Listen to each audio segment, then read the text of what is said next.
இலை அடை recipe பார்த்துக்கலாமா? 1 cup powder ஜாகரியை பேனில் போட்டு சிம்மில் 2 டேபிள் ஸ்பூன் அளவுக்கு தண்ணி ஊற்றி நல்லா ஜாகரி ஃபுல்லாக மெல்ட் ஆகி வரவுக்கு யூஸ் பண்ணணும், கிண்டி விடணும். ஓகேங்களா? அதில் நான் யூஸ் பண்ணியிருக்கிறது பவுடர் ஜாகரி. நீங்கள் கருப்பட்டி இல்லை நாட்டு சர்க்கரை என்ன வேணால் யூஸ் பண்ணிக்கலாம்.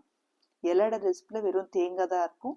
நான் கொஞ்சம் இதுக்காக 1 கப் தேங்காய் ப்ளஸ் 2 டேபிள் ஸ்பூன் ஆஃப் சிறுபருப்பு வேக வச்சு ரொம்ப குழைய விடாமல் குக்கரில் 1 விசில் கொடுத்து எடுத்துருக்கேன். அது கூட கொஞ்சம் ஃப்ரெஷ்ஷாக நுணுக்குன ஏலக்காவை போட்டு நல்லா கிளறி விட்டு வரும். இப்போ அந்த ஜாகரி ஃபுல்லாக மெல்ட் ஆகி கொஞ்சம் இறுகின ஸ்டேஜ் வரும். அந்த இருக்கிற ஸ்டேஜ் வர வரையும் கொஞ்சம் சிம்மில் வச்சு கிண்டி விட்டால் சூப்பராக இருக்கும். இந்த ஸ்டேஜில் வரும்போது ஒரு ஃபுல் டேபிள் ஸ்பூன் அளவு நெய் நம்ம கம்ப்ளீட் ஆப்ஷனல் தான். சூப்பராக இருக்கும். இந்த தேங்காய் ப்ளஸ் சிறுபருப்பு செம்ம ஹீரோ காம்பினேஷனாக இருக்கும் இந்த 3 சேர்ந்தா. எஸ், இந்த அளவுக்கு ரொம்ப இப்போ அந்த இலை ரொம்ப சாஃப்டாக வரும். அதனால ரொம்ப கெட்டியாக இறுக்கி பிடிக்காம இந்த ஸ்டேஜில் ஃபுல்லாக இந்த கருப்பட்டி வராமல் ரொம்ப சாஃப்ட்டு கொஞ்சம் தண்ணி இருக்கும்போதே உருகிற இந்த ஸ்டேஜில் ஆஃப் பண்ணி ஃப்ளேம் ஆஃப் பண்ணி சைடில் வச்ச வேண்டியது தான். இலையோட ஸ்டஃபிங் ரெடி. 1 கப் அளவுக்கு அரிசி மாவு ஃபுல்லாக தலைவெட்டி, இந்த அரிசி மாவில் ஒரு 8 வந்தது எனக்கு அடை. நான் சின்ன அடையும் சேர்த்து பெருசாக பண்ணல.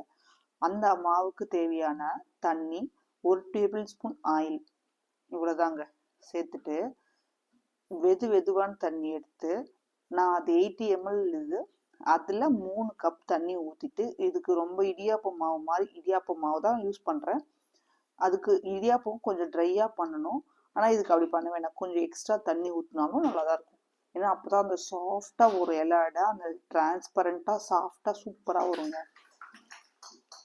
ஸோ தண்ணி ஊற்றி ஒரு 5 மினிட்ஸ் மூடி போட்டு வச்சுருங்க. 2 கலரிட்டு கொஞ்சம் 5 மினிட்ஸ் கழிச்சு கையில் நல்லா பிசையும் போது கையில் ஒட்டும். அந்த மாதிரி தான் எடுக்கணும். அப்போ தான் அந்த இலை ரொம்ப சாஃப்டாக வரும். இப்போ கையில் கொஞ்சமாக எண்ணெய் இல்லைன்னா தண்ணி எடுத்துட்டு ஒரு வாழை இலை, க்ளீன் பண்ண வாழை இலை, நான் எண்ணெய் தடவில் வாழை இலையில் ஒரு ரவுண்டு எடுத்து கையில் லைட்டாக தண்ணி தொட்டுட்டு தட்டி விட்டோம்னா சூப்பராக வரும். நீங்கள் ரொம்ப ஆயில் யூஸ் பண்ணணும் அவசியம் கிடையாது. தேவைப்பட்ட தண்ணி மட்டும் தொட்டு பண்ணிக்கோங்க. மோஸ்ட் ஆஃப் நெய் கூட தொட்டு பண்ணிக்கலாம்.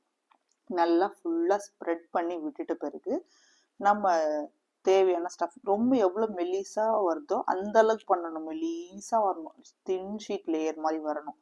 நல்லா விட்ட பிறகு நம்ம செஞ்சு சைடில் வச்சுருக்க அந்த தேங்காய் பூரணத்தை வச்சு லைட்டாக அப்படியே ப்ரெஸ் பண்ணி விடணும். எண்டில் நீங்கள் எதுவும் பண்ண வேணாம், ஏன்னா நம்ம தண்ணி போட்டால் நம்ம தொட்டு விட்டோன்றதுனால அந்த ப்ரெஸ் பண்ணி விட்டால் ஆட்டோமேட்டிக்காக அது ஒட்டிக்கும். திறந்து பார்த்தா பாருங்கள் எவ்வளோ சூப்பராக வந்துடுது.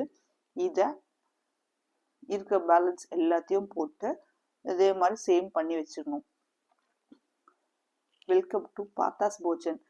இது மாதிரி வீடியோ பிடிச்சிருந்தா லைக் பண்ணுங்கள், ஷேர் பண்ணுங்கள், கமெண்ட் பண்ணுங்கள் அண்ட் சப்ஸ்கிரைப் பண்ணுங்கள். Thanks for 742 subscribers. இது மாதிரி பண்ண இலை அடை ரெசிபி இதுவை நம்ம இட்லி பாத்திரத்தில் வச்சு அவிச்சு சாப்பிட வேண்டியது தான். இந்த மழைக்கும் இது மாதிரி பண்ணனா சும்மா நச்சுன்னு இருக்குங்க. பாருங்க, 2-3 பண்ணேன், ஆயில் எதுவும் பண்ணாமல் வெறும் தண்ணி தொட்டு பண்ணதுக்கு சூப்பராக ஒட்டிக்கிச்சா. இட்லி பாத்திரம் நல்லா தண்ணி ஆவிரி வந்த பிறகு தான் இந்த இலை அடை வைக்கணும். சேம் இலையோடு அப்படியே நான் சின்ன பசங்க இருக்கிறதுனால சின்ன இலை அடையும் பண்ணியிருக்கேன், பெருசும் பண்ணியிருக்கேன். டோட்டலாக 1 கப்புக்கு எனக்கு 9 வந்ததுங்க.